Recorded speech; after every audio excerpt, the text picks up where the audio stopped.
보혜사의 3대 책망.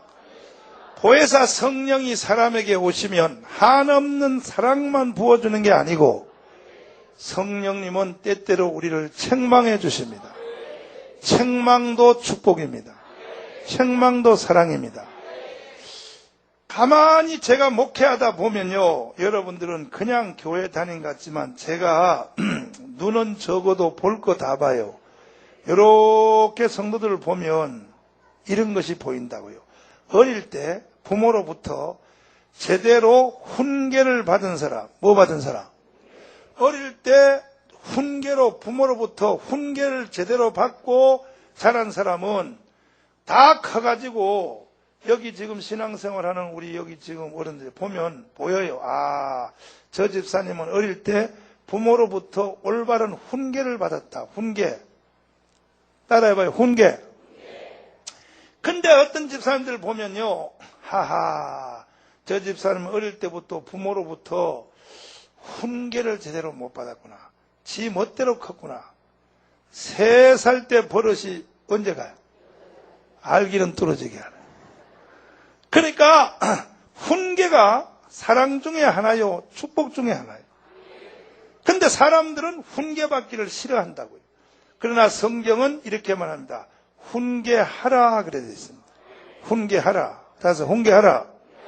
여러분은 저를 볼 때에, 여러분은 저를 볼 때, 목사님 볼 때에 기본이 된 것 같아, 안 된 것 같아? 아이, 나 이 참, 큰일 났네, 이거. 아니, 목사님 볼 때 기본이 된 것 같아, 안 된 것 같아? 안 된 것 같아? 설교 안 한다. 누가 목사님 보고 기본도 안 되는가이라고 그렇게 말해. 참나, 이거 보통 답답한 게 아니네. 다시. 목사님은 기본이 된 것 같아, 안 된 것 같아? 이거는 나는 우리 어머니 덕분이야. 어릴 때 우리 어머니가 저를 강하게 훈계했다. 예를 들어서 막 어른들 앞에서 발을 퉁퉁 대고 걸어 다녔다. 그날은 죽는 날이에요. 어른 앞에 엉덩이를 대고 앞을 걸었다. 그건 죽는 날이야, 그거는.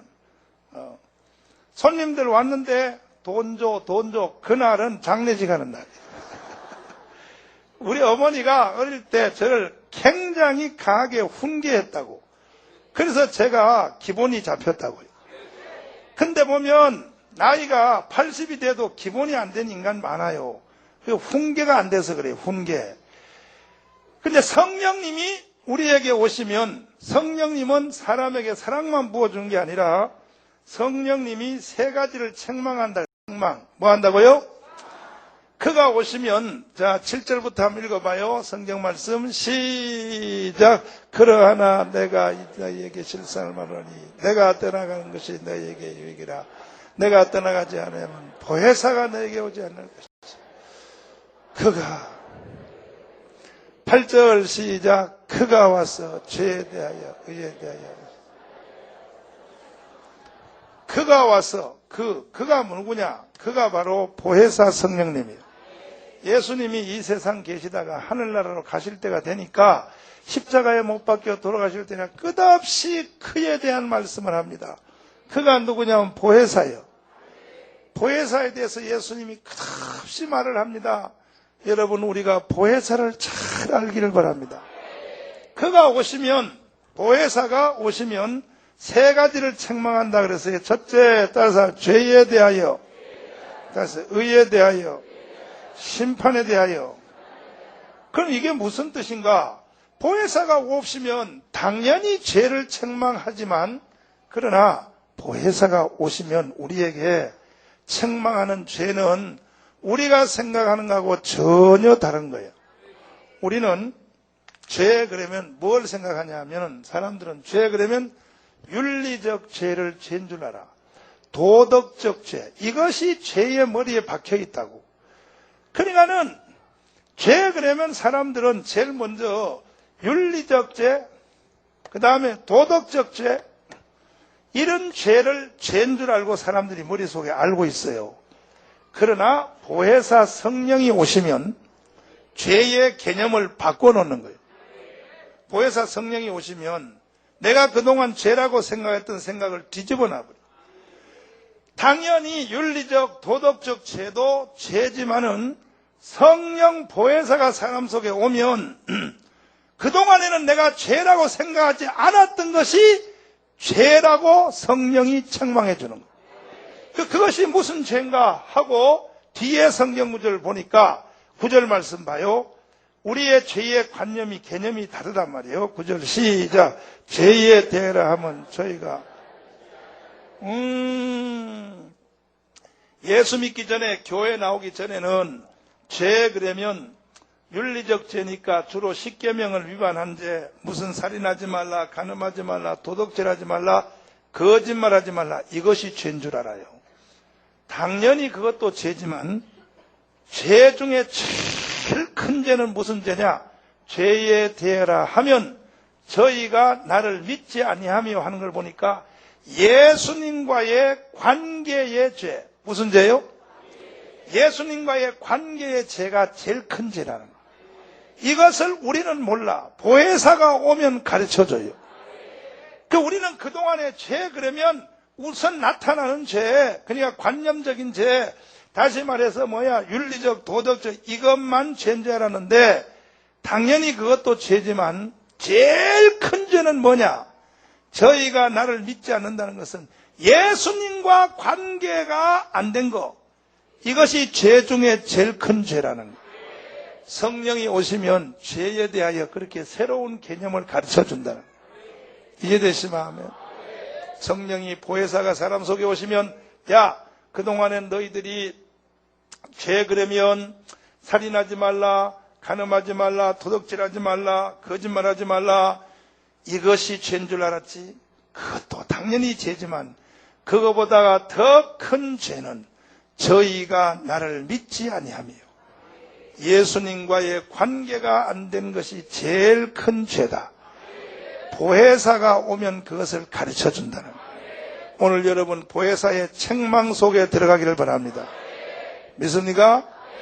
그러니까 교회에 오면은 보혜사의 책망을 받으면 보혜사가 사람 속에 딱 들어가면 세상에서는 죄 같지도 않은 것이 교회에 오면 큰 죄가 되는 게 있고 세상에서는 큰 죄인 줄 알았는데 교회에 와보니까 그것은 아무것도 아닌 것이 있어요. 예를 들면 세상에 사는 사람들은 교회 주일날 안 오는 것이 죄요 아니요? 아니지? 보혜사가 와봐요. 사람 속에. 보혜사가 오면 주일날 한 주일 교회 안 나오고 빠지면요. 일주일 내 마음이 무거워. 그죠? 그죠? 근데 아멘 하는 사람은 보혜사가 없는 사람이요. 보혜사가 이 속에 있는 사람은 한 주일, 주일날 예배를 빠지면 일주일 사는 것이 찜찜하고 마음이 무겁고 그래 안 그래? 안 그래? 보혜사가 없구나. 보혜사가 있는 사람은 한 주일 빠지면 일주일 내내 마음이 괴로워. 꼭 무슨 일이 일어날 것 같고 사고가 터질 것 같고 마음이 복잡하고 이래요. 그것이 왜 그러냐면 보혜사가 그의 마음을 책망하기 때문에. 뭐 하기 때문에? 책망. 아멘. 주일날 예배를 실패했다. 여러분 주일날 예배 실패하지 말기를 바랍니다. 근데 우리 교회를 보면 우리 교회는 굉장히 그래도 수준이 높고 우리 교회는 프로테지가 높은데도 불구하고 우리 교회에서 주일날 예배 실패하는 사람들이 10%예요. 10%. 10% 정도는 주일 예배를 실패해요. 절대 예배 실패하지 말기를 바랍니다. 예배 실패하는 자는 설교하는 사람이 되면 알아버려요. 아, 저 집사님 오늘 예배 실패하고 있구나. 지금 설교하는 사람이 금방 알아버려요. 응? 주일날 예배 실패하면요. 세상에 있을 때는 그것이 별로 없어. 그런데 주일날 한 주일 예배를 실패하면 한 주일 내 마음이 무거워. 왜 그러냐? 성령이 거기에 대해서 찌른단 말이에요. 믿습니까? 주일날 예배 승리하면 한 주일 내내 승리해. 새 힘을 받았어. 믿습니까? 여러분 다 오늘 이 예배에 승리하라. 예배를 실패하면 안 돼. 예배를 드리면 성령의 보혜사 성령님이 우리 속에 능력을 부어주시고 새 힘이 부어지고 생기가 발동하고 한 주일 살 힘을 얻어야 돼. 예배를 통하여. 그런데 보혜사가 우리에게 오시면 이런 여러 가지들을 책망해요. 그냥 일반적인 죄가 아니라 예수와의 관계의 죄. 이걸 성령이 우리를 책망한다. 두 번째는 보혜사가 오시면 의에 대하여. 아니 죄는 책망하는 것은 이해가 되지만 왜 의로운 걸 책망하느냐? 성령이 왜 의를 책망할까? 의라고 하는 것은 좋은 일인데 좋은 일을 왜 성령이 책망하냐? 이 의를 뭐라 하냐? 거짓의라는 거야. 거짓의. 성령이 오시면 거짓의를 책망한다. 거짓의. 무슨 의요? 사람은 의 중에서도 거짓의에 사로잡힐 때가 많아요. 거짓의는 뭐냐? 내가 볼 때 이것이 의로운 줄 알아.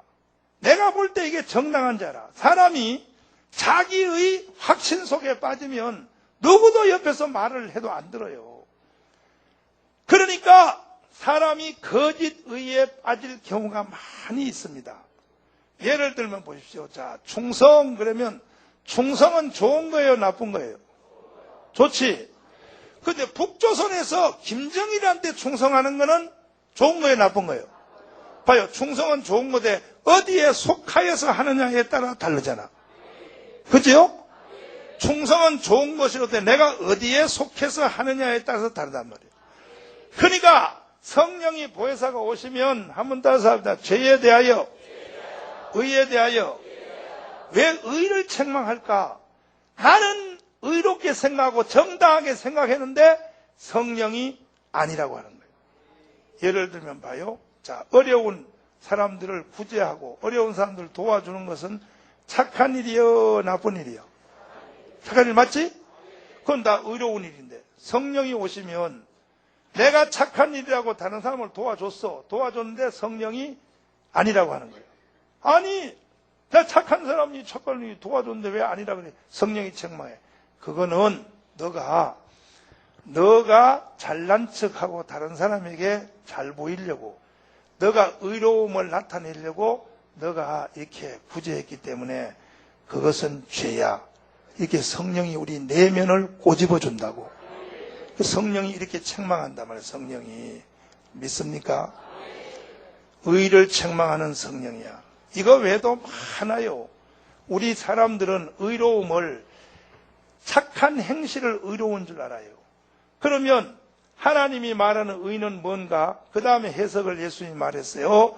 의에 대하라 하면 10절 말씀 읽어봐요. 시작. 의에 대하라 하면. 그러니까 의가 뭐냐 그럴 때 의는 착한 행실이 아니고 의는 내가 아버지께로 간다 이게요. 예수님이 하나님 나라로 가는 거, 승천하는 거. 아멘. 그것을 의라 그러는 거예요. 그것이 왜 의냐? 예수님이 하나님 나라 본고자에 승천하시면 하나님 보호자 우편에 예수님이 앉으신단 말이에요. 앉으셔서 여러분과 저를 위해서 기도해 주시오. 내가 의롭게 되는 것은 내 행위로 말미암아 의롭게 되는 것이 아니라 예수님이 하나님 보호자 우편에 앉아서 나를 위하여 제사장으로 속죄의 제사를 드려주므로 그래서 내가 의로워진다. 이것을 성령이 진짜 의가 뭔지를 가르쳐 주시오. 그래서 성령이 오시면 죄에 대하여, 의에 대하여 우리를 책망해 주신다.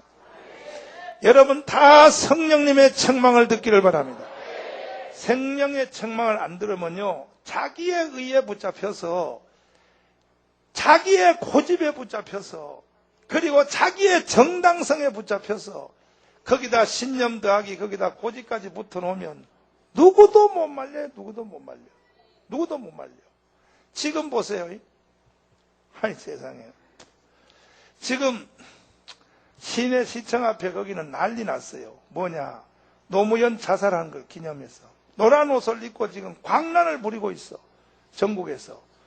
근데 세상 사람들이야 뭐 그렇게 하든 말든 관계없는데 오늘 아침에 내가 일어나서 아주 내가 지금 전화 한 통을 받았는데 오늘 아침에 아니 전라도 거기 전주에서 어떤 목사님이 세상에 주일 예배 마치고 성도들을 전부 다가 버스에 태워가지고 노무현 자살 기념식 하러 간다고. 목사가. 어떻게 목사가 그런 짓을 할까? 난 이해를 못하겠네. 목사가 어찌 그렇게 품절력이 없을까? 그 속에 보혜사가 없는 게 틀림없어요. 목사님 속에 보혜사가 있으면 성령이 그걸 그렇게 하도록 놔두질 않아요. 성령이 책망한단 말이에요. 뭐 한다고요? 아니, 한번 생각해봐요. 노무현이가 무슨 그렇게 기념할 만한 인간인가? 아니, 노무현이가 역대 대통령 중에 잘한 게 뭐 있냐고, 노무현이가. 내가 알기로 공부를 해보니까 우리나라 대통령은 둘밖에 없어요. 하나는 이승만이야. 이승만이 없는 대한민국은 없어요. 그 대한민국의 틀을 놓은 사람이니까, 대한민국의 처음 기초도를 놓은 사람이 이승만이니까, 이승만은 대통령 중에 대통령이에요. 그 다음에는 박정희요. 왜? 이승만이가 틀을 놓은 위에 기둥을 세워서 오늘날 대한민국의 모든 발전의 기둥은 박정희가 세운 기둥이에요. 그 후에 나머지 대통령은요, 있어도 좋고 없어도 그만이에요. 그러니까 그 나머지 대통령이 있지. 전두환 대통령 시대에는 전두환이가 대통령 하나 여러분이 해도 아무 이상이 없어. 그 아무 차이가 없어. 그건 없어. 그리고 노태우 때는 차라리 노태우보다 여러분이 하는 게 더 나아. 대통령의 흐름이 더 낫단 말이에요. 그 나머지 대통령들은요, 보면 그냥 누가 해도 그 정도는 할 만큼. 그러나 노무현은요, 아주 나쁜 놈이에요. 왜 나쁜 놈이냐? 노무현이가 한 일이 뭐 있어요? 노무현에 뭐 철학이 있어. 거기 뭐 정치 철학이 있어. 뭐 있어요? 아무것도 한 것도 없어, 노무현. 한 가지 한 거는 빨갱이 세력을 확대한 거야. 노무현 정치는 빨갱이 세력 확대한 것밖에 없어. 이래서 오늘날 노무현 때문에 대한민국이 지금 이게 망하게 됐는데 어떻게 그런 새끼를 말이야. 그런 놈을 기념식 하러 가냐 말이야. 봐요. 정신 똑바로 차려요. 아까 2부 예배 때는 노무현 이 나쁜 새끼라고 했더니 세 사람이 나갔어. 예배 드리다. 나가려면 나가. 난 너 같은 인간 데리고 난 예배 안 해. 사랑제일교회 어떤 교회인지 알아? 어떻게 대한민국에 이런 일이 일어나냐고. 군대 들어오는 지금 군대 들어온 젊은이들에게 전부 다 군대에서 앙케이트 조사해보니까, 야, 추적이 누구냐? 추적. 우리가 싸워야 될 추적이 누구냐 하니까 70%가 미국이 추적이라는 거야, 미국이. 이런 인간들을 누가 만들었냐고, 누가. 1년에 60만 명이 졸업해요, 고등학교를. 1년에 60만 명. 60만 명의 머리에 전부 다 빨간물을 다 들려가지고 졸업을 시켜요, 정교조 애들이. 노무현 정부 때 말이야, 이게요, 이 대한민국이 정신 나간 소리 하고 있어, 이거. 정신 나간 소리 하고 있어. 온 난리야, 지금 전국이 지금 온 난리야. 노란 옷을 입고 온 난리야. 그렇게 좋으냐, 그렇게. 나라 망해. 미국이 추적이라니. 그 전쟁이 일어나면, 그래, 북한하고 싸워야 너는 북한으로부터 우리가 자유를 지키기 위하여 군대에서 호출해서 국가를 위해서 국가를 방어하라고 불러놨더니 전쟁 나면 누구하고 싸워? 미국하고 싸워? 미국이 추적이야? 70%가? 누가 젊은이들을 이렇게 만들어놨어? 이 젊은이들을 거짓말하는 사람이 누구냐고? 노무현이잖아, 노무현. 그런 노무현을 기념식 하러 가는 목사, 너는 어떤 인간이냐 말이야. 너 속에는 보혜사 없어. 너는 가짜 목사야. 너는 목사 아니야. 오늘부로 내가 너를 목사로서 해임하노라. 어떻게 그런 인간이 어디냐 말이야. 오늘 아침부터 내 열받아가지고 말이야. 열받아가지고 말이야. 그런데 신학교 아니라 신학교 100개를 나와도 이 속에서 보혜사의 가르침이 없으면 분별이 안 되는 거예요. 여러분도 마찬가지예요. 보혜사가 이 속에서 책망을 해줘야 돼. 우리에게 너는 틀렸어. 너 생각 그거 틀린 거야. 너는 잘못된 거야. 이렇게 가르쳐줘야 보혜사의 책망이 있어야 사람은 바로 서요. 사람은 누구든지 약하기 때문에 연약함에 빠질 수밖에 없어요.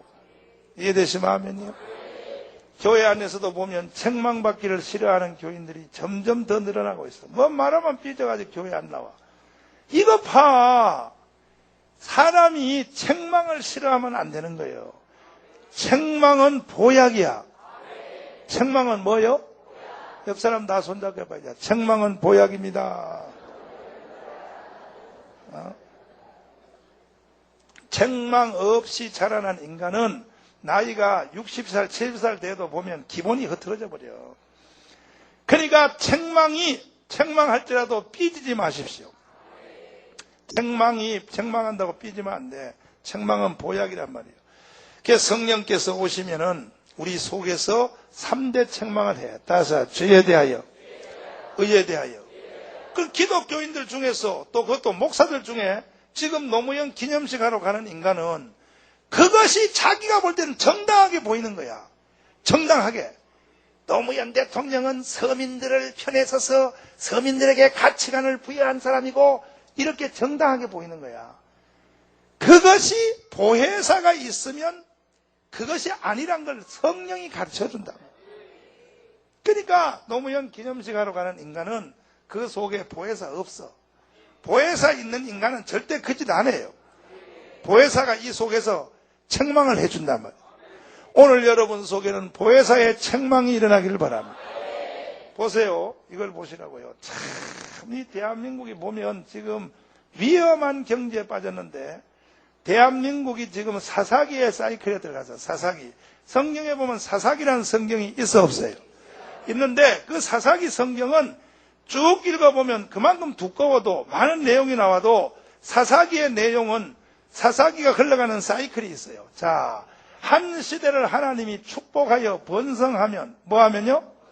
그 한 시대를 축복하면 번성한다면 이게 사사기의 사이클이에요. 번성을 하면은 한 시대가 축복을 받아 번성해. 번성을 하면 꼭 그 다음에 나오는 사이클은 뭐냐? 인간이 범죄해요. 범죄. 죄를 져요. 죄. 뭘 진다고요? 지금 우리 대한민국이 요 사이클 속에 들어간 거예요. 역사의 사이클은 이렇게 돌아가는 거예요.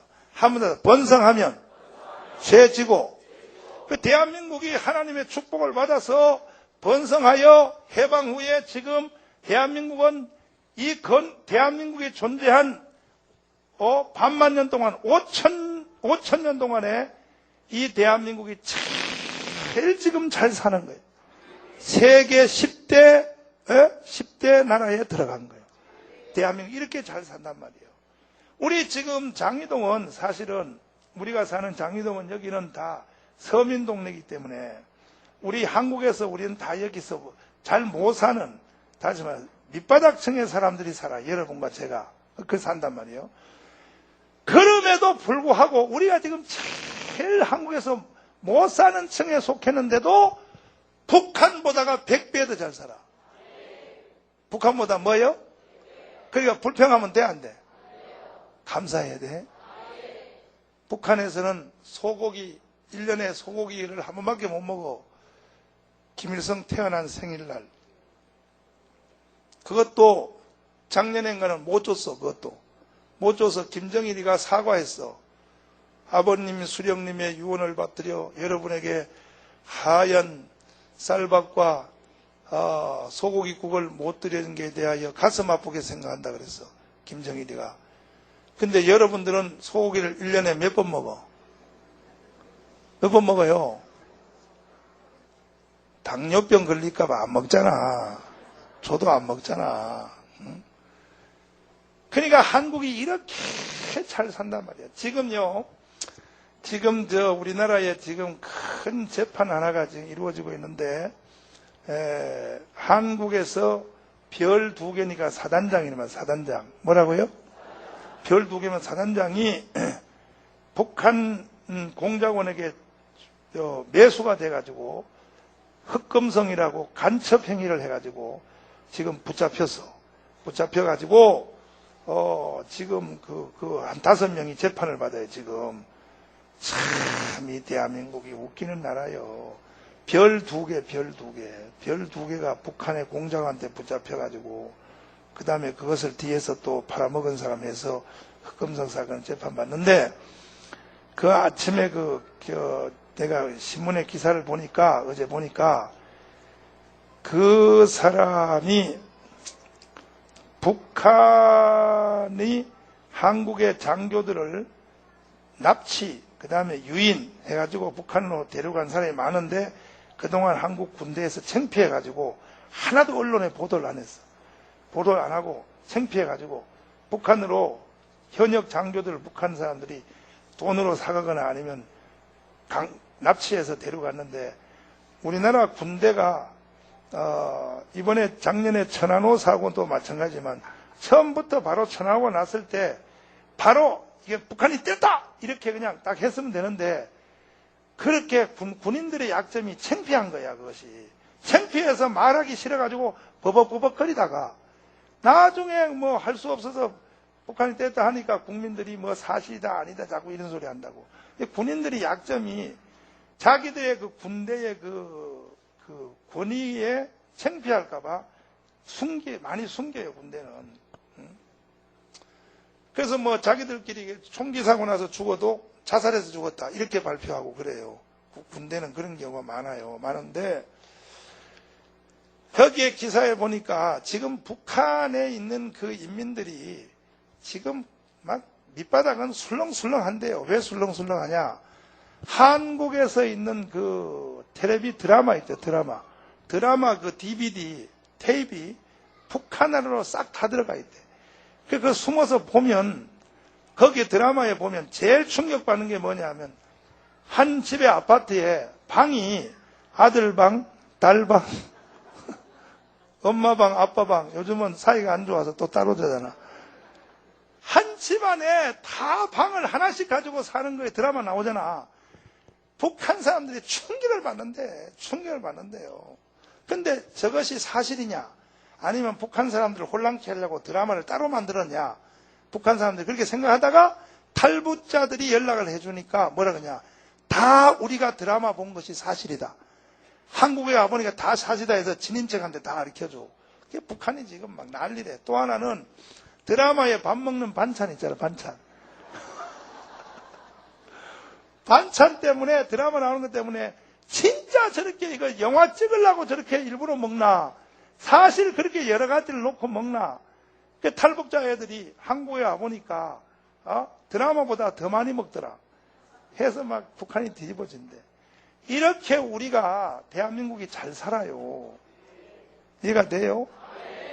잘 살면 꼭 하는 짓이 뭐냐? 사사기 사이클에 보면 범죄예요, 범죄.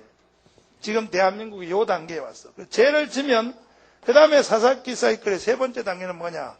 따라해봐요. 자, 번성하면 죄 지고 꼭 한 시대가 이렇게 흘러가요. 번성하면 죄를 지게 돼 있어요. 죄 지면 하나님이 죄진 시대는, 죄진 사람들은 꼭 환란 속으로 집어넣어요. 환란 속으로. 무슨 속으로요? 지금 우리나라가 어디를 통과하느냐 하면 역사적 사이클을 보면 번성했거든. 지금 현재 죄 지는 단계예요. 죄를 열심히 지고 있는데 하나님이 우리를 환란 속으로 넣으려고. 죄 지는 시대는, 죄 지는 백성은 하나님이 항상 환란 속으로 집어넣어요. 이게 사사기 사이클이야. 사사기 사이클.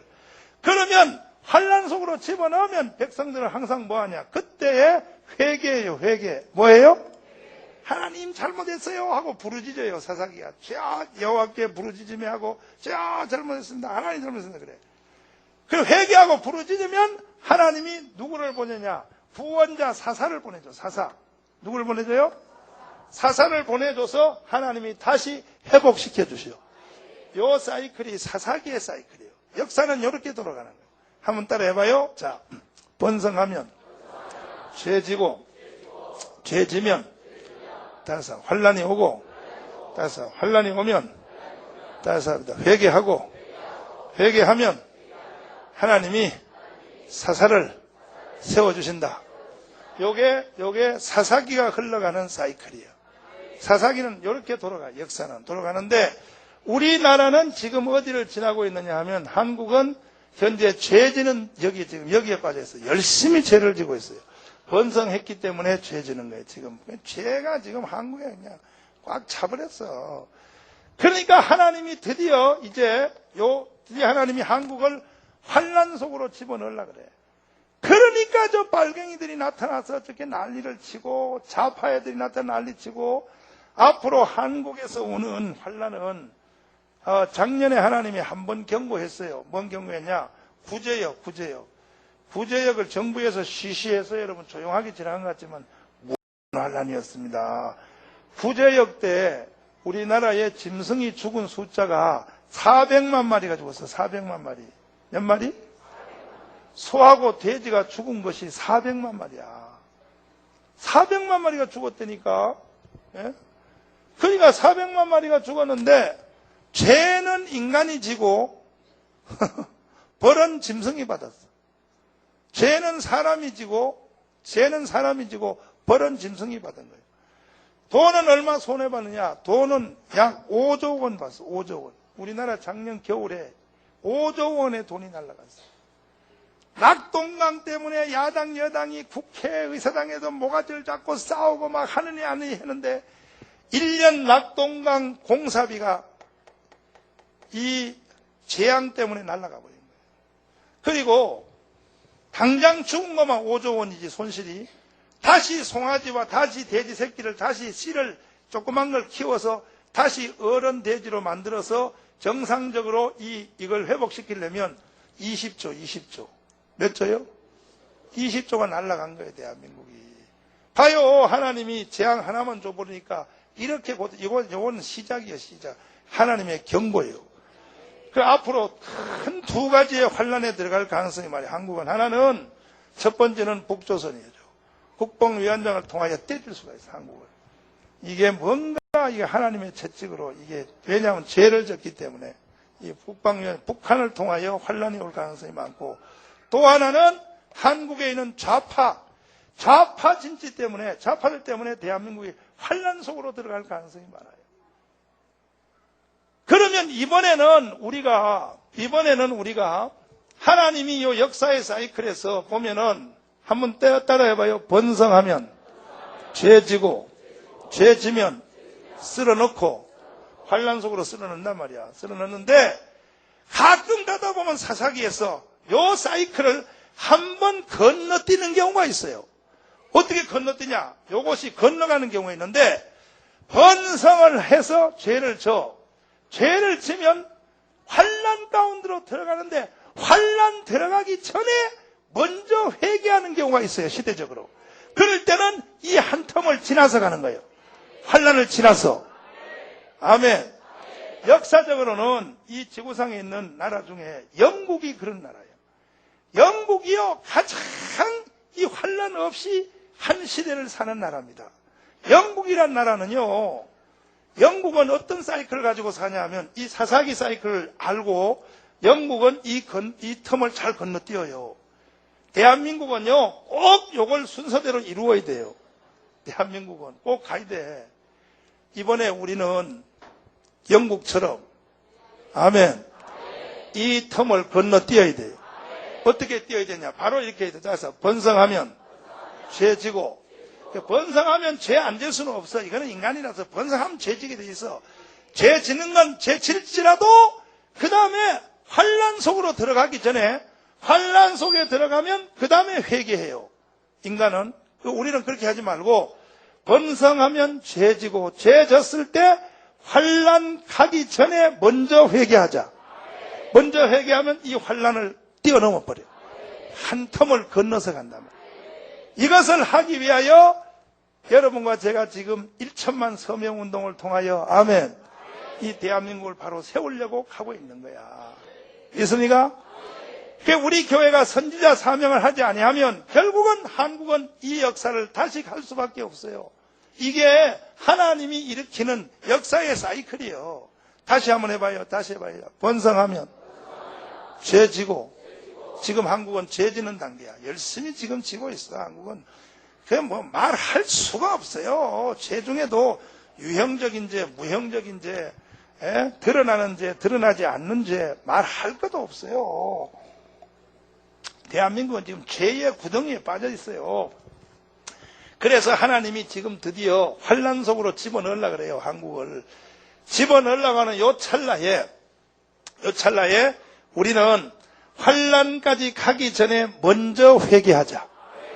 그래서 우리가 1천만 서명운동을 하고 있는 거야. 연말까지 1천만 서명운동 완성하여 애국 메시지라는 걸 완성해서 우리는 이 환란 속으로 들어가기 전에 회개하자. 믿습니까? 근데 영국이라는 나라는 번성해요. 번성하고 그 다음에 뭐예요? 그 다음 단계가 뭐예요? 죄 져요. 영국도 죄 많이 져요. 영국의 음란죄는 한국의 음란죄와는 종류가 다를 만큼 죄를 져요. 영국이 한참 몰락했을 때, 요한 웨슬리가 나타나기 직전까지 몰락했을 때, 그냥 장려촌이 어떻게 지금 모아진 장려촌이 아니라 전부 집 하나 건너가 장려촌이에요. 영국이 그렇게 죄를 많이 졌어요. 그런데 영국이라는 나라는 참 이상한 나라야. 그렇게 죄를 질 때 환란 속으로 들어가기 전에 먼저 사사가 나타나. 요한 웨슬리가 나타나. 아멘. 그리고 스포촌이 나타나서 전 국민을 향하여 회개하라. 따라서 회개하라. 어서 돌아오라. 어서 돌아만 오라. 아멘. 이러한 영적인 지도자가 나타나서 전국을 돌면서 회개하라 그러니까 백성들이 회개하니까 요 환란의 틈을 건너뛰어서 유럽이 당한 환란을 영국은 안 당하는 거예요. 아멘. 산업혁명도 피하여 간 거예요. 피 흘리는 일이 없이 뛰어넘어가는 거예요. 그러니까 오늘날 우리 대한민국도 우리 한국도 요 사사기의 사이클에서 요 환란의 사이클을 우리가 한번 건너뛰게 하려면 연말까지 우리가 1천만 애국 메시지 서명을 완성하여 아멘. 두 손 들고 아멘. 안 그러면요 대한민국은 가야 돼. 안 그러면 대한민국은 환란의 사이클 속으로 들어가야 된다고. 미쳤어. 광란이요 광란. 어제도 제가 시내 나갔다가 그 코리아나 호텔에서 거기서 보다가 보니까 세상에 노무현 자살 기념이라고 자살 기념 막 노란 옷을 입고 광란이요 광란. 내일 또 뭐 봉하마을까지 가서 난리. 아니 이 백성이 미쳤어. 지금 환란 속으로 들어가려고 난리야 지금. 미쳤어. 응? 미쳤다고. 저 본정신이 아니지 저걸 본정신이라 그러겠냐고 저거를. 그 백성들이 환란을 스스로 자처하여 환란 속으로 들어가겠다고 저 발광을 떠는 거야 저걸. 응? 우리가 이 시대의 선지자가 되었어. 그래서 지금 보니까 내가 보니까 누구한테 들은 말 그대로 지금 그대로 진행하고 있어요. 노무현 자살한 날을 기념하여 전국에서 노란 옷 입고 다 모인다. 내가 몇 달 전에 들었거든. 한 5개월 전에 들었거든. 그쪽 계획에 대해요. 그러니까 어제 보니까 그대로 가는 거예요. 다음에 이제 60 항쟁 기념날 시청 앞에 이거 이제 최대로 모인다. 100만 명을 지금 모은다고. 문성근이가 지금 100만 명 모은다고. 문성근 다시 한번 보여줘봐. 이거 봐. 문성근이가 지금 이제 시동 걸었어. 그럼 내가 6개월 전에 정보기관을 통하여 들은 얘기가 그대로 이루어지는 거야, 지금. 지금 시동이 걸려서 드디어. 에이, 어찌 나라가 이렇게 스스로 망하려고 이 발광을 떨까? 이건 난 도대체 말이야. 이게 문성근 봐요, 지금. 예행연습하고 있는 거야, 지금. 예행연습. 지방에 다니면서 막 횃불을 들고 막 지금 준비하고 연습하고 있는 거예요. 뭐라고요? 난리야, 지금 난리야. 이거 보여. 저 문성근 옆에는요, 지금 현직 도지사인 충남도지사 누구요? 안희정이도 옆에 서 있어. 저런 인간들이 인간이냐 말이야, 저것들이. 도대체 이 나라가 망하려고 그러는 거예요. 하나님이 지금 나라에게 환란을 주려고 지금 대한민국이 이거 지금 6.25 전에보다 훨씬 더 혼미하고 해방 후에 지금 건국때보다 훨씬 더 혼돈에 지금 빠져 있는 거예요, 대한민국이. 이거 지금 미쳤어요. 이거 봐요. 이게 어떻게, 이게 지금 뭐 하는 짓이야, 이것들이. 그거 봐요. 문성근. 천천히 앞에 거 다시 한번 봐봐. 10월 밀란. 원래 내로 얘들은 끝장내겠다고 지금 봐요. 응? 원래 내로 끝장내겠다고 봐요. 아이고, 도대체가 말이요, 이거. 동가. 아이고, 문성근 유쾌한 창원 밀란을 꿈꾸다. 전국에 다니며 밀란이 통과. 그리고 보래. 저 서명하는 거 봐요. 저 서명하는 100만 명을 조직해가지고 지금 이 나라를 지금 전복시키려고. 또 봐요. 이게 미쳤어. 이 대한민국이 미쳤어요. 이게 한국이. 이게 해방 후에 이승만이가 와서 한국을 세울 때보다 훨씬 더 지금 심각한 경제에 빠져있다고. 이 미쳤다고. 이 지금 뭐 하는 짓이야, 이게. 이게 도대체 뭐 하는 짓이야. 아이고. 이거 봐요. 여보, 가서 봐, 이거 봐. 이 김정일이하고 악수하면서 봐요. 꼭 방언이 터지려고 그러잖아, 지금. 하도 좋아서 지금 방언이 터지려고 저 봐요. 저 봐. 아이고, 아버지. 참, 난 도대체가 참, 난. 에이구. 따라봐, 에이구. 근데 이러한 인간들이 전국을 돌면서 회리바람을 일으켰는데 백성들이 속아 넘어간다니까 지금 왜 그러냐? 하나님이 이 백성을 지금 던지려고 그래, 환란 속으로. 아직도 한국은 늘 말씀드린 대로 85대 15%라고. 빨갱이가 15%밖에 안 돼, 한국은. 이 문성근파가 15%밖에 안 돼. 나머지 85%는 우파야, 아직도. 근데 우파들이 속아요. 뭐가 뭔지 모르고 속아서 그냥 우하고 따라간다고. 그래서 우리는 이 한국을 환란의 텀을 지나고 요 한 텀을 지나서 우리는 바로 회개하자. 그래서 우리는 여기에 맞서서 더 강력한 6월 6일 날 우리가 66 국민대회 우리는 100만을 하겠다는 거예요. 쟤들은 6월 10일 날 하는데 전에 우리가 6월 6일 날 우리가 시청 앞에 100만 대회를 성공하면 대한민국에서 사사기 사이클을 건너뛰어서 환란을 통과하고 다시 한번 우리가 회개해서 바로 회복하는 것으로 이번에는 대한민국 역사가 한 번은 건너뛰어야 돼.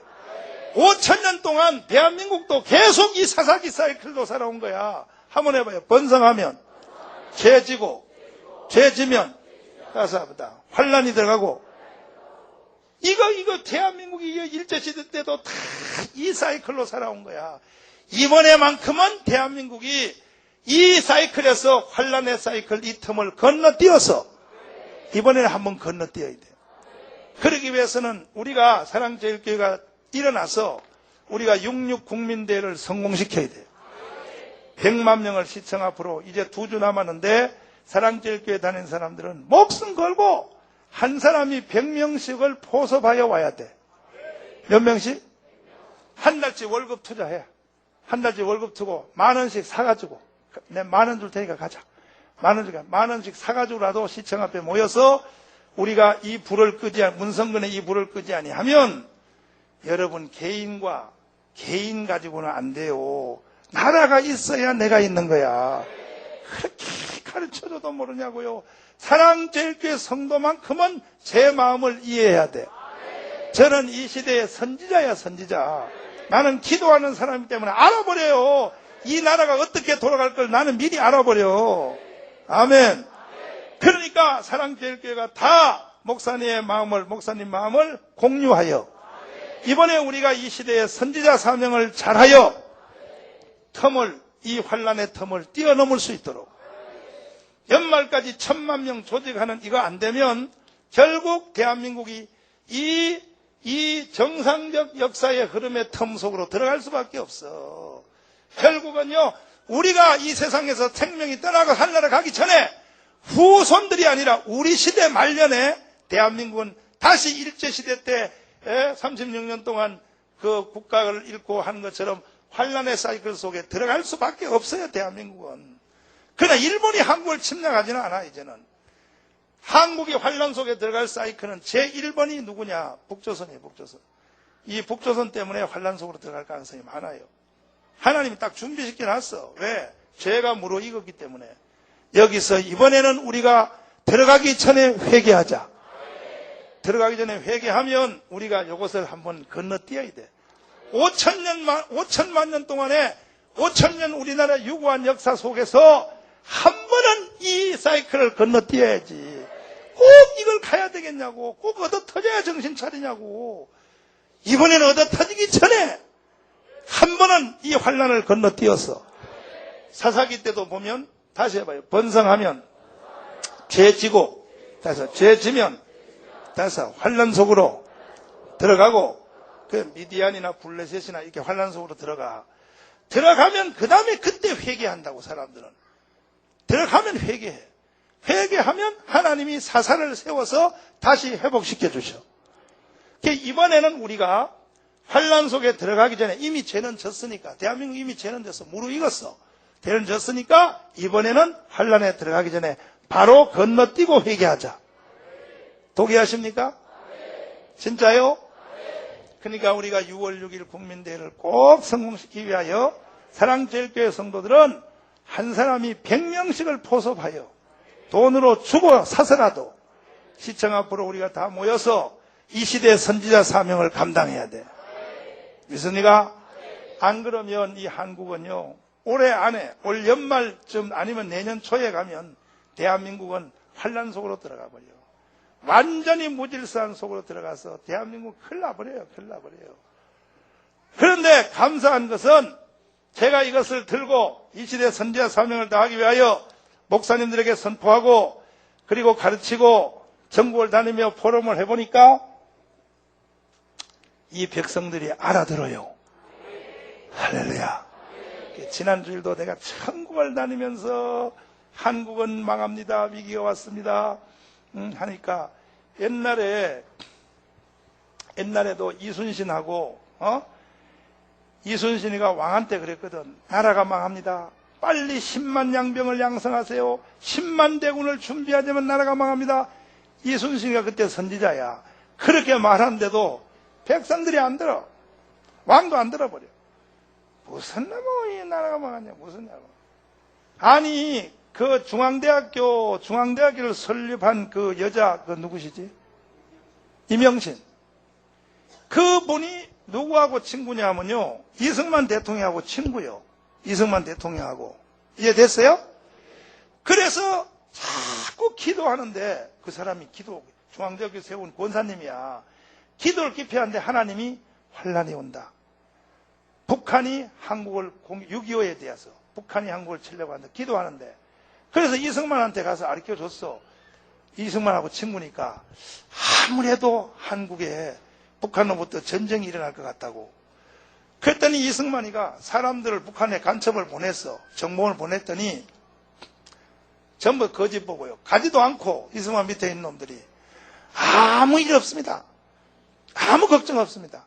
근데 그 중앙대교 설립자 이명식 권사님이 기도하니까 하나님이 전쟁이 일어난다. 환란이 일어난다 하니까 하도 기도 중에 강하게 와가지고 자기 개인 특공대를 만들어서 북한에다 침투를 시켰어. 이명신이가 북한에다 자기 개인 특공대를, 자기 개인 군대 젊은이들을 돈 주고 월급 주고 해서 나라를 위해서 북한을 한번 들어가서 현지 상황을 보자. 갔다 오더니 벌써 소련제 탱크가 벌써 전방으로 다 배치되어 있고 앞으로 한 달 내로는 망한다고 이렇게 보고 와서 이걸 가지고 그대로 청와대에 들어가서 이명박이 아니지? 누구야 누구? 이승만한테 설명을 했더니 이승만이가 안 믿는 거예요, 그 말을. 그래서 결국은 사사기 틈 속으로 들어가서 사사기에서 결국 6.25를 치렀다고 우리가. 결국 이 환란의 과정을 겪은 거야. 이번에는 그렇게 하면 안 돼. 선지자 정광훈이가 하는 말을 잘 들어야 돼. 이번에는 그렇게 하면 안 되고 여기서 우리가 바로 회개해야 돼. 연말까지 우리가 1000만 명의 애국 메시지를 조직을 해서 아멘. 이번에는 한국이 이 틈을 건너뛸 수 있도록. 할렐루야요. 근데 66 국민대회를 아까 2부 예배 때도 우리가 결단을 했는데 66 국민대회를 이걸 안 하면요, 이것이 성공 안 하면 올 대한민국은 끝나버려. 다시 10년, 20년, 최소한 20년의 환란 속으로 들어가 버려. 한국은 한번 환란 속에서 들어가서 나오는 것이 기본적으로 이 환란의 사이클이 기본적으로 40년이요. 40년. 몇 년이요? 이 40년이 한 세대란 말이에요. 우리 동양에서는 한 세대를 30년이라 그래. 한 세대는 뭐냐? 남자 여자가 결혼을 해서 자식을 낳아서 그 자식이 다시 지금 나처럼 또 나 같은 어른이 돼서 어른의 기능을 할 수 있는 자리까지 오는 데가 40년이에요. 자식을 낳아서 키워가지고 다시 내 자리까지 끌어올라가는 데가 40년이란 말이에요. 그러니까 한국 동양에서는 30년이라 그래. 성경은 한 세대를 40년이라 그래. 40년.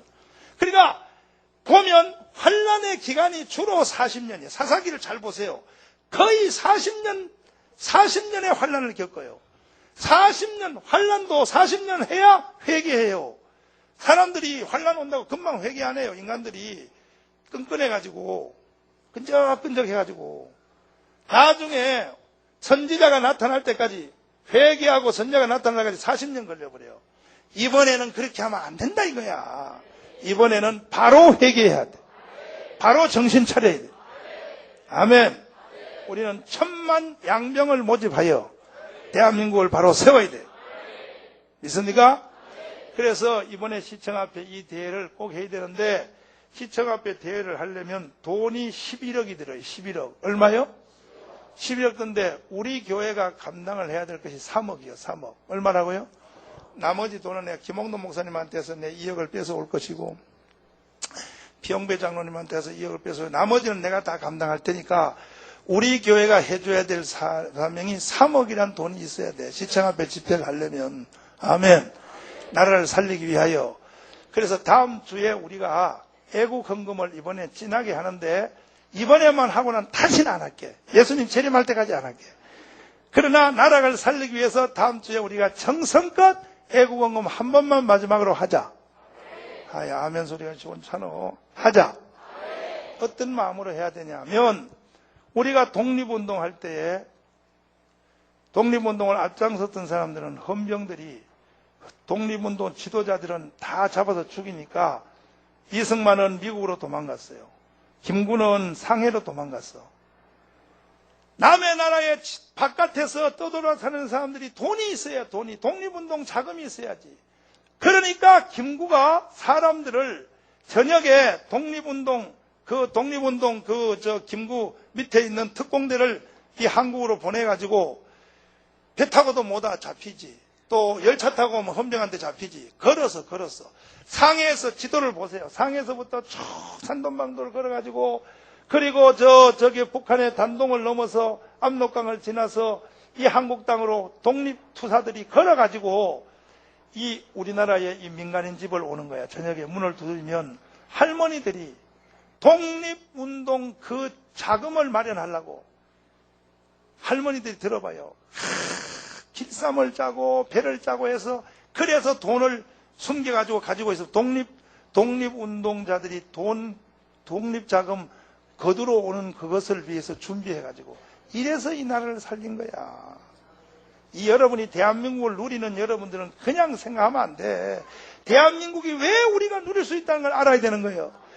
그 할머니들이요, 남자들은 도망갔어요. 자기 남편은 상해로 도망갔어. 독립운동 하려고. 여자들은요, 집에서 길쌈을 해서 배를 짜고 해서 거기서 꼬개꼬개 돈을 마련해 놓으면 자기 남편 내지는 아는 김구가 시킨 그 심부름꾼이 저녁에 담을 넘어 들어와.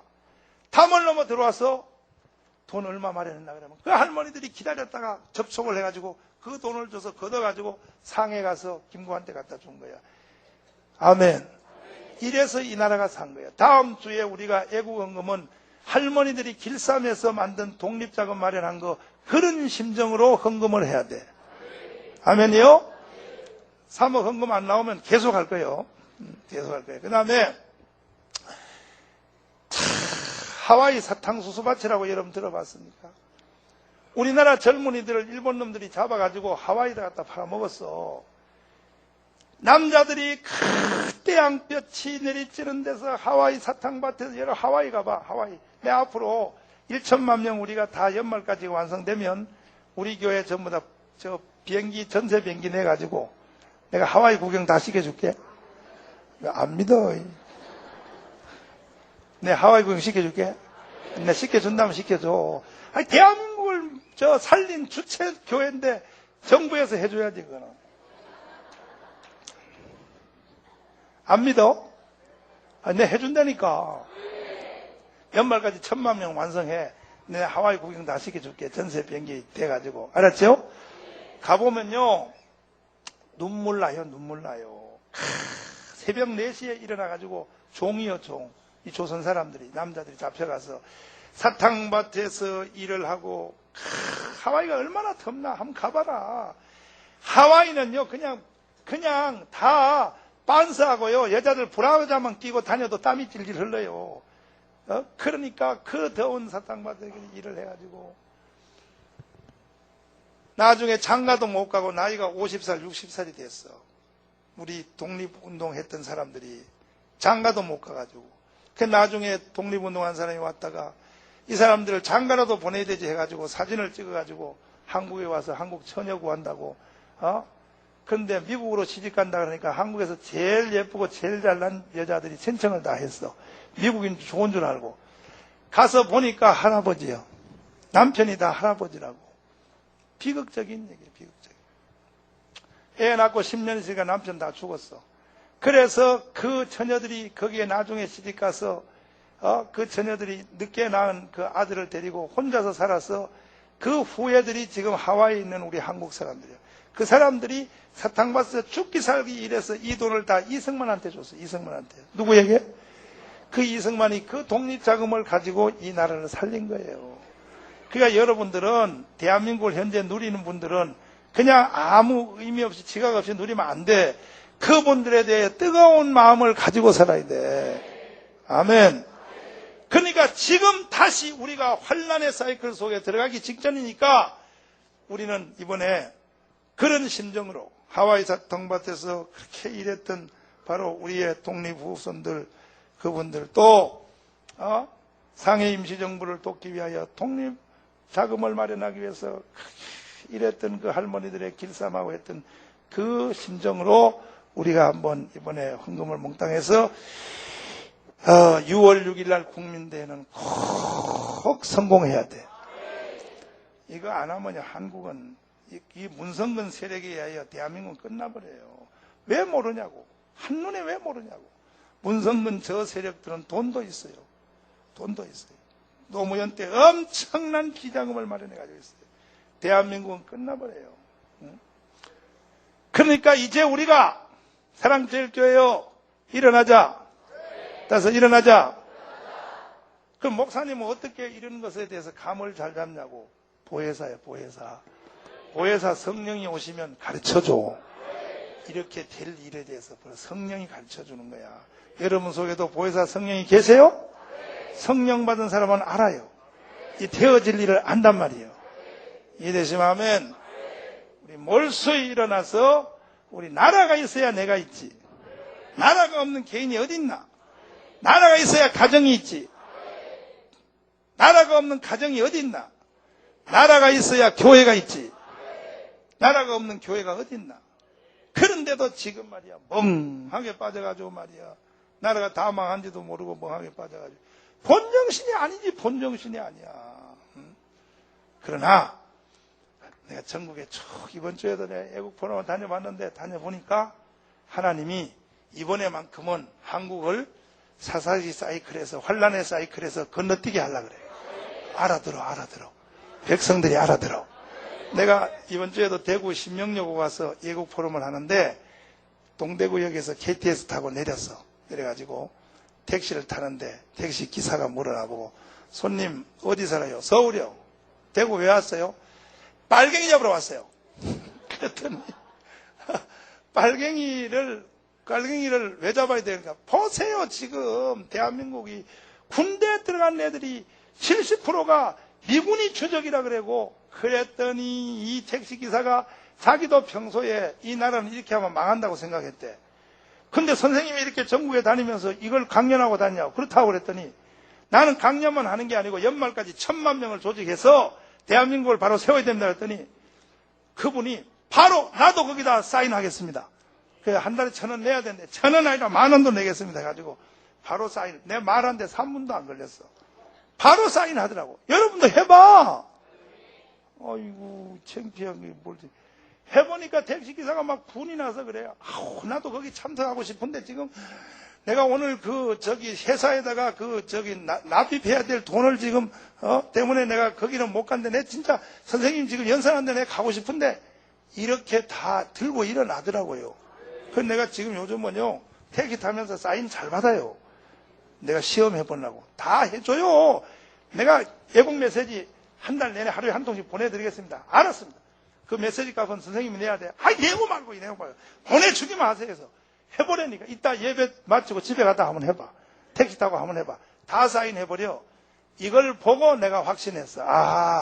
하나님이 이번에는 한국의 환란의 사이클을 건너뛰게 하려고 하는 거야. 여 사람 다 손잡아. 우리 한번 해봅시다. 아멘. 할렐루야. 그날의 주의 영이 임하면 찬송 한번 불러봐요. 그날 주의 영이 임하면.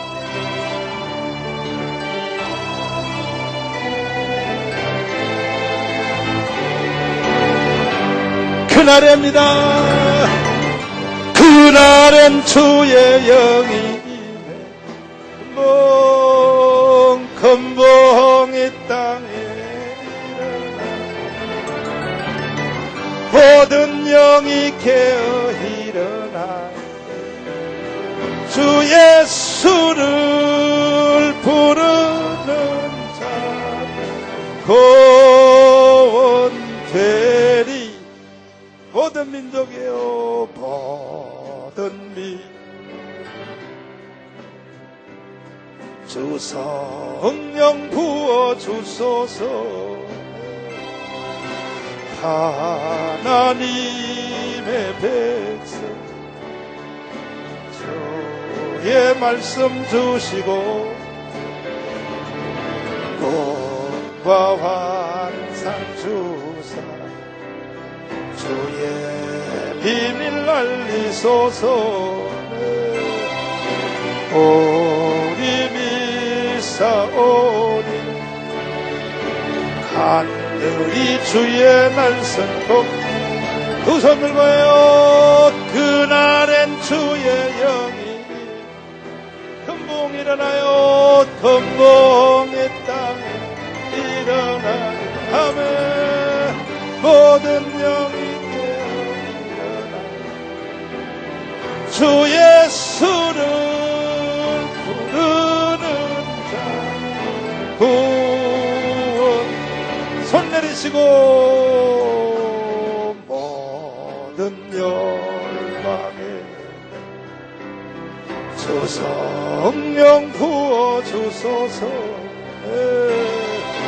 영광 주의 오사 주를 경외하시고 거신 능력을 땅과 하늘 흔드소서.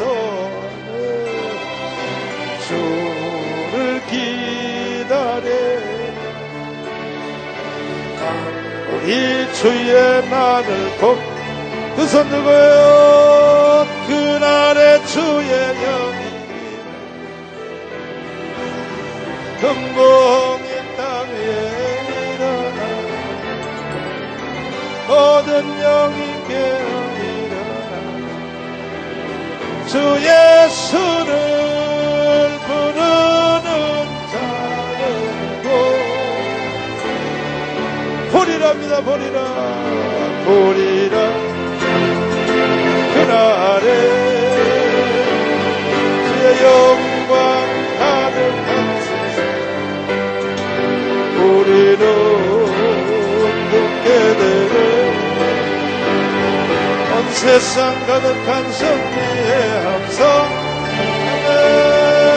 우리 바다 덮음같이 여호와의 영광을 인정하는 것이 온 세상 이 바다 덮음같이 우리 바다 덮음같이 우리 바다 덮 보리랍니다. 보리라 그날에 주의 영광 가득한 세상 우리는 듣게 되네. 어느 세상 가득한 승리의 함성 우리 바다 덮음같이 여호와의 영광을 세상 가득하리라. 우리 바다 높은 같이, 우리 바다 높은 같이, 우리 바다 손 내리시고 세상 모든 민족이 구원을 얻기까지 쉬지 않으시는 하나님, 주의 심장 다지고 우리 이제 일어나 주 따르게 하소서. 세상 모든 육체가 주의 영광 보도록 우리를 부르시는 하나님, 주의 손과 발되어 세상을 치유하며 주 섬기게 우리여. 우리 바다 나풍같이 여호와의 영광을 인정하는 것이 온 세상. 우리 바다 높은, 우리 바다 높은, 우리 바다 높은. 두 손 높이 들고 하나님 이 나라의 민족을 불쌍히 여겨주세요. 절대로 사사기의 환란의 사이클에 하나님 이 나라를 던지지 마시고 우리가 회개하겠사오니 우리 연말까지 1000만 명을 조직하여 대한민국이 새로운 자세를 가지기를 원합니다. 하나님이 이번에만큼은 환란의 사이클을 지나가게 하시고 또 6.25 전쟁, 또 일제식민지, 또 이러한 몽골군의 침략, 이러한 환란이 대한민국에는 없게 하여 주시고 이번만큼 한번 건너뛰게 하여 주세요. 우리가 회개합니다. 주여 삼창하며 한번 기도하겠습니다. 주여, 주여, 주여. 아버지여,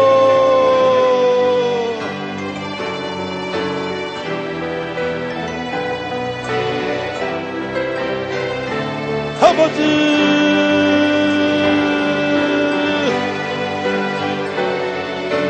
주여 소리 아버지,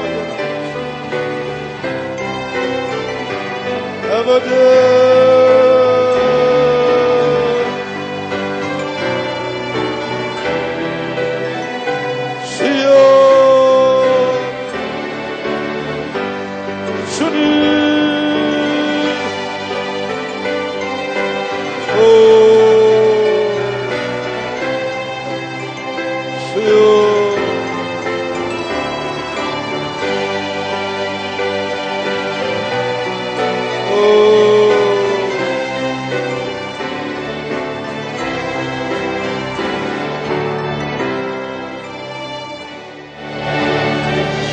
살아계신 우리 아버지 하나님, 대한민국을 다시 한번 불쌍히 여겨주세요.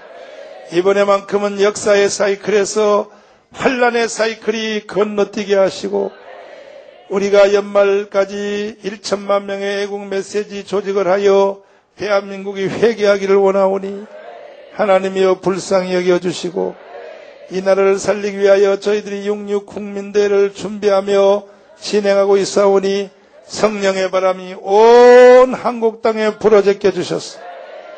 아버지 하나님, 이번에 시청 앞에 6.6 국민대회를 통하여 한반도의 어두움의 그림자가 다 없어지게 하여 주시고 악령의 모든 타르가 날아가게 하여 주시고 빨갱이의 모든 공산주의의 이념에 사로잡혀 있는 불쌍한 인간들을 건져주시옵시고 모든 주님이여 좌경사상이 다 물러지게 하여 주시고 이 대한민국이 다시 한번 올바로 틀을 새로 가다듬어서 세계에서 가장 위대한 나라 될 수 있도록 축복하여 주시옵소서.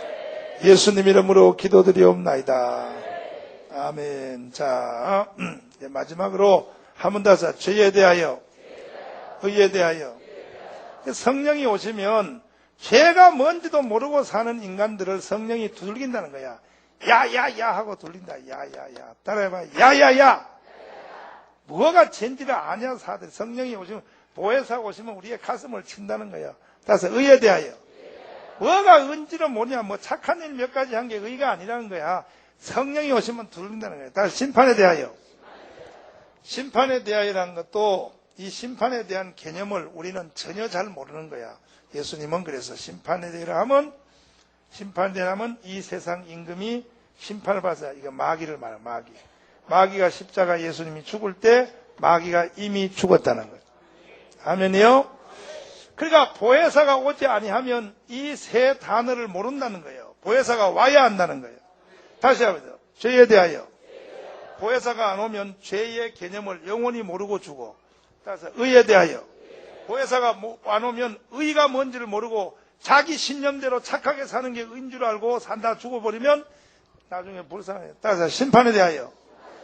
이 원리를 모른다는 거예요. 그러므로 우리는 보혜사 성령님을 깊이 사모하여 성령님의 책망을 잘 받아들여서 우리가 바로 서야 될 줄 믿습니다.